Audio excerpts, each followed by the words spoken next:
Hey everybody, we're going to read Matthew and Tilly for the second time. If you'll remember, the title of our story is Matthew and Tilly. And the author, the person who wrote the words in the story, is Rebecca C. Jones. And the illustrator, the person who drew the pictures in the story, is Beth Peck. So this is Matthew and this is Tilly. And Matthew and Tilly are best friends. But one day, they get in an argument. They get in a quarrel. And today we're going to read and find out how that made them feel. Remember, there were two words we were trying to remember as we read this story. The first word I want you to think about is apologize. Can you think about what that word means? That's right. It means to say that you're sorry.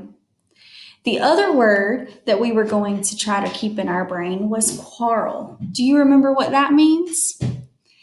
That's right. It means that you get in an argument or a disagreement. So keep those words in your brain as we read. Oops. Okay. Matthew and Tilly were friends. See Matthew and Tilly? They're sharing an umbrella. They rode bikes together and they played hide and seek together. But they're having a lot of fun. They sold lemonade together. Do you remember their lemonade stand? And they played sidewalk games together. You see Tilly playing hopscotch. Matthew and Tilly are playing sidewalk games with each other. So Matthew might be saying, "Okay, Tilly, you're doing great hopping on your left foot. Wow, this is a great hopscotch game you've drawn today. I'm having so much fun."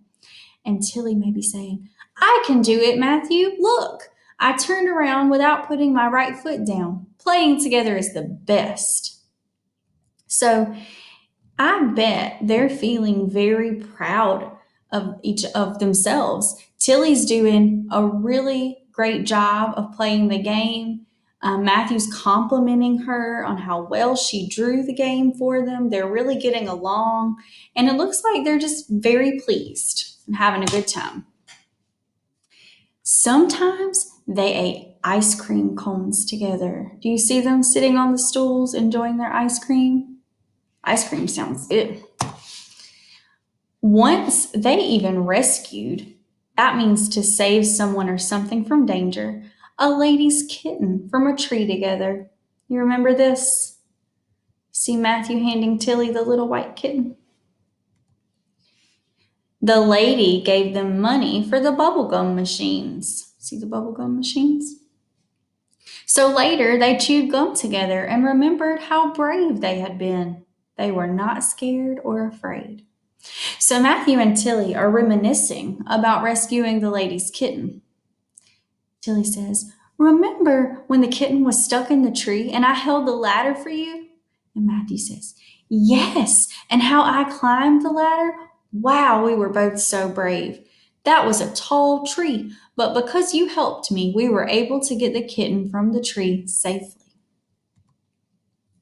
Sometimes, though, Matthew and Tilly got sick of each other.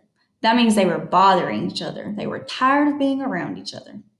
One day, when they were coloring, Matthew broke Tilly's purple crayon.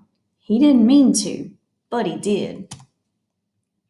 "You broke my crayon," Tilly said in her crabbiest voice. "It was an old crayon," Matthew said in his grouchiest voice. "It was ready to break." "No, it wasn't," Tilly said. "It was a brand new crayon and you broke it. You always break everything." "Stop being so picky," Matthew said. That means hard to please. "You're always so picky and stinky and mean." "Well," Tilly said, "you're so stinky and mean." So right now, they do not look very pleased with each other. They're having a quarrel, they're having an argument, and they look angry. You see how her hands are on her hips? Matthew stomped upstairs by himself. So Matthew stomps up the stairs. He's thinking, That Tilly, she is so picky. Whenever I do something, she is mean and stinky about it. I don't ever want to play with her again. Who cares about that old crayon, anyways? I'll just play all by myself from now on. I wonder if he's disappointed. You think? Or maybe he's angry and frustrated because Tilly was calling him names. He's not feeling very good feelings either. I see he has his hands like this. Tilly found a piece of chalk and began drawing numbers and squares on the sidewalk. Tilly draws numbers and squares on the sidewalk, and you see she's probably thinking, that Matthew, he's so stinky and mean. He broke my favorite crayon, my brand new purple crayon. Of all the crayons to break, he always breaks everything. I don't ever want to play with him again. I'll just play all by myself forever and ever. Yikes. They both sound pretty upset. I'm thinking these two friends need to make everything right. They need to, that's right, they need to apologize to each other. They need to say they're sorry. Upstairs, Matthew got out his cash register and some cans so he could play store. He piled the cans extra high and he put prices on everything. This was the best store he had ever made, probably because that picky and stinky and mean old Tilly wasn't around to mess it up. But he didn't have a customer. That's a person who buys something. And playing store wasn't much fun without a customer. Oh my. Playing store is so boring without Tilly. That's probably what Matthew's thinking. She's my best customer. I remember the time she bought all the cans and put them in her shopping bag, and the bag broke, and I helped her. We laughed so hard. Oh, yeah, she's not really stinky and mean. So Matthew's kind of thinking to himself, I think he's starting to realize he misses Tilly a little bit, and she really is a good friend and a good, fun person to play with. Tilly finished drawing the numbers and squares. She drew them really big with lots of squiggly lines. This was the best sidewalk game she had ever drawn. Probably because that stinky and mean old Matthew wasn't around to mess it up. She didn't have anyone to play with. And a sidewalk game wasn't much fun without another player. So Tilly's probably thinking, when Matthew is not around, I never make a hopscotch game like this one. But playing hopscotch is so boring without Matthew. He's the best hopscotch player. I remember the time he hopped back and forth without touching a line. We couldn't believe it. I was so proud of him. We had the best times together. Oh, yeah, he's really not stinky and mean. So Tilly's kind of missing Matthew too, right? She's starting to feel a little bit bad and missing him just a little bit.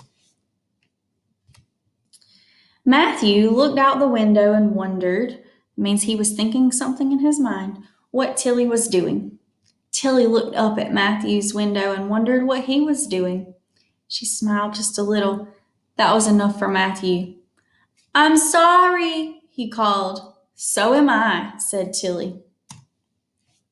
And Matthew ran downstairs so they could play together again. So, my question for you today is, why didn't Matthew enjoy playing store, even though it was the best one he ever made? And why didn't Tilly enjoy playing hopscotch, even though it was the best one she had ever drawn? Answer that. Talk about it with the adult that's in the room. And if I'm going too fast, remember you can always pause this and keep talking and then hit play when you're ready to hear me. You're right. Matthew and Tilly didn't enjoy the store and the hopscotch, even though it was the best one, because they were lonely and they really missed playing with each other. And they were starting to feel bad about their quarrel, about their arguments. Guys, I think the author's trying to tell us something.